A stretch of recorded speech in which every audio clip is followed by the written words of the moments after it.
dear all, welcome to the session. So in this video we are going to talk about the usage of the collections with the help of the iterators.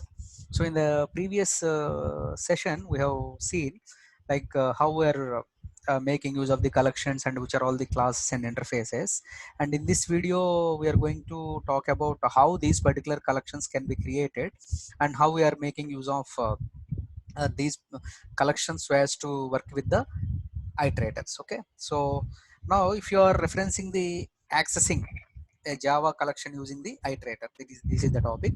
To access, modify or remove any element from any collection, we need to first find out the element. That element we have to find out, and thereafter which we have to cycle through the elements to the collection. So suppose I'm having one collection with 10 elements and I want to display those particular elements. So then I can go with either of these particular methods, with the iterator interface, or else with the help of the list iterator or iterator, your wish, as you wish, but I use it to pronounce that particular as iterators. Okay, and using for each loop.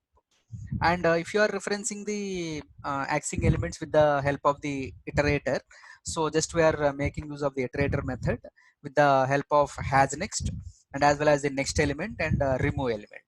So if no element is found, then it automatically returns the false, and if the corresponding collection is not having the next, then you can get the exception, no such element exception.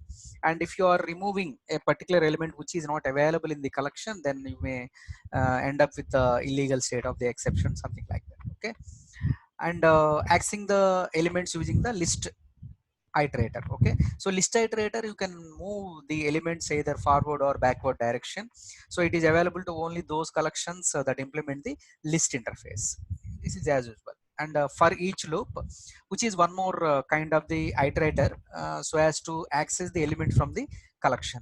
For each version of for loop can also be used for traversing the elements of a collection, but only the thing is, you don't want to modify the contents of a collection, then only you can make use of the this kind of for each iterators. And if you don't want to have any reverse access, so in case of list iterator, you are having both forward and as well as the reverse access. And if you want to both, if you want to perform both kind of the activities, you can go with the list iterator. Otherwise, if you don't want to change any elements and if you want to move only forward direction, then it is enough to have the for each loop. Okay, now let us see the implementation part, how you can make use of this particular implementation of the collections with the help of the iterator usage. Okay, so initially I want to create one collection, and from that particular collection, with the help of the iterator, I want to get or print the elements.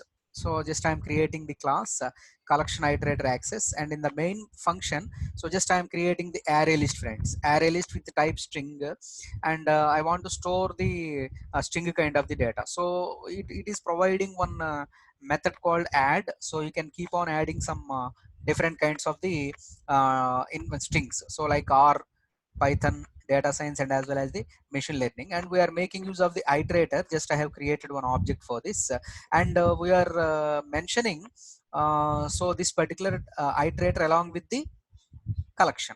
Okay, AR is the collection, friends, here. And for iterator also I have created one object, and from this particular iterator object we are getting the has next element. So we are just printing the next element. So has next will verify whether this particular collection is having the next element or not through the iterator, and if it is having the next element, then it is going to print the corresponding element. Okay, so let me run this particular code.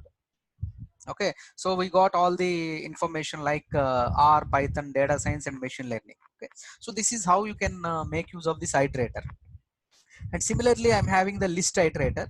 So as mentioned earlier, list iterator helps us to perform either forward or backward traversal. So as usual, just we are initially creating a collection list iterator access, and in the main function we are making use of the array list collection and with the string type, and we are adding R, Python, data science, and machine learning. And now I'm creating the list iterator. Okay, it's a list iterator. And similarly, in the previous example, how we have performed, like just we are making use of the has next, and we are printing the next element. And here we are having has previous also, friends. Okay, so to perform the forward display and as well as the backward display, you can make use of the list iterator. So just have a running of this particular thing, so that you can have this particular so initially it got printed with R, Python, data science and machine learning, and from machine learning, data science, Python and R, it is getting printed. Okay, this is the second one. And coming to the third option, we are having the for each iterator. So just if you refer, just I am making use of the collection for each access class, and within the main function, just I am creating one the just one linked list kind of the collection. And from this I am adding machine learning, data analytics, data science and deep learning. And you might have observed this for loop, friends. Actually in for each, in our normal for loop, we are making use of initialization, test condition and as well as increment or decrement kind of the things. But in for each of these iterators, just we are making use of the string, as we are working with the uh, string kind of the data in the collections. We have created one string kind of the thing, and we are managing whatever the references we are having with the linked list. So just we are mapping this particular linked list with the string. So all the elements, whatever the elements I am having, so all those elements are getting copied into str and they are getting printed with the help of the system.out.println. So this is what how you can refer the for each. Okay, so machine learning, data analytics, data science and deep learning. So in the next video, friends, just we are going through the comparators and as well as the algorithms in the collections. Okay, thank you.